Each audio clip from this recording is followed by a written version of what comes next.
আসসালামু আলাইকুম রহমতুল্লাহ। প্রিয় দর্শক, কেমন আছেন? আশা করি ভালো আছেন। প্রিয় দর্শক, আজকে যে বিষয়টি জানাবো সেটি অত্যন্ত জরুরি। সেটি কি, চলুন বিস্তারিত জেনে নিই সোনালী নিউজের মাধ্যমে। আপনারা ইতিমধ্যে হেডলাইনে আশা করি বুঝতে পেরেছেন যে সিদ্ধান্তর অপেক্ষায় পে স্কেল সবার সর্বশেষ যে তথ্য পাওয়া গেল।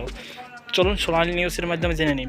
নবম জাতীয় পে স্কেল নিয়ে স্থগিত থাকা পূর্ব কমিশনার সভায় নতুন তারিখ এখনও চূড়ান্ত হয়নি। পে কমিশনের সূত্র জানায়, আগামীকাল সোমবার অথবা মঙ্গলবার কমিশনের চেয়ারম্যান ও সদস্যদের সঙ্গে আলোচনা করে সবার তারিখ নির্ধারণ করা হবে। সম্ভাব্য সময় হিসাবে আগামী সপ্তাহকে বেশি গুরুত্ব দেওয়া হচ্ছে। রোববার 4 জানুয়ারি পে কমিশনের একটি সূত্র জানায়, কমিশনের চেয়ারম্যান জাকির আহমেদ খান সহ সদস্যদের সঙ্গে সমন্বয়ের মাধ্যমে সবার দিনক্ষণ ঠিক করা হবে। এই সভা নবম পে স্কেল সংক্রান্ত গুরুত্বপূর্ণ সিদ্ধান্তের ক্ষেত্রে নির্ধারণের ভূমিকা রাখতে পারে। নাম প্রকাশ না করার শর্তে পে কমিশনের এক সদস্য বলেন, কাল বা পরশুর মধ্যেই তার সবার তারিখ চূড়ান্ত করে সবাইকে জানানো হবে। আগামী সপ্তাহে সভা হওয়ার সম্ভাবনা বেশি, তবে প্রয়োজন হলে এর আগে বা পরে সভা আয়োজনের সুযোগ রয়েছে। এই সভায় অনেক বিষয় চূড়ান্ত হয়ে যেতে পারে।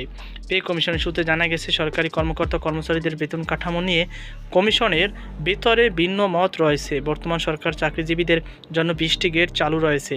কমিশনের একাংশ মনে করে, বিদ্যমান 20টি গ্রেড বহাল রেখে যৌক্তিক হারে বেতন ও ভাতা বাড়ানো যেতে পারে।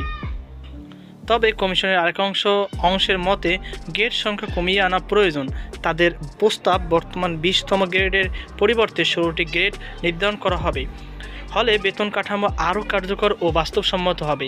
এছাড়া কমিশনের ভেতরে আরেকটি অংশ আরও এক ধাপ এগিয়ে গ্রেড সংখ্যা 14টি নামিয়ে আনার পক্ষে মত দিয়েছে। তাদের যুক্তি, গ্রেড বেশি থাকলে বেতন বৈষম্য বাড়ার আশঙ্কা থাকে। বৈষম্য কমাতে গ্রেড সংখ্যা কমানো যুক্তিযুক্ত। জানা গেছে, নবম পে স্কেল নিয়ে বিভিন্ন সরকারি বেসরকারি সংস্থা ও সংগঠন থেকে যে মতামত পাওয়া গেছে সেগুলো বিশ্লেষণ করেছে জাতীয় বেতন কমিশন। তবে এখনও পূর্ণাঙ্গ প্রতিবেদন লেখার কাজ শেষ হয়নি। পে কমিশন বলেছে, তারা বাস্তবসম্মত গ্রহণযোগ্য সুপারিশ দিতে চায়।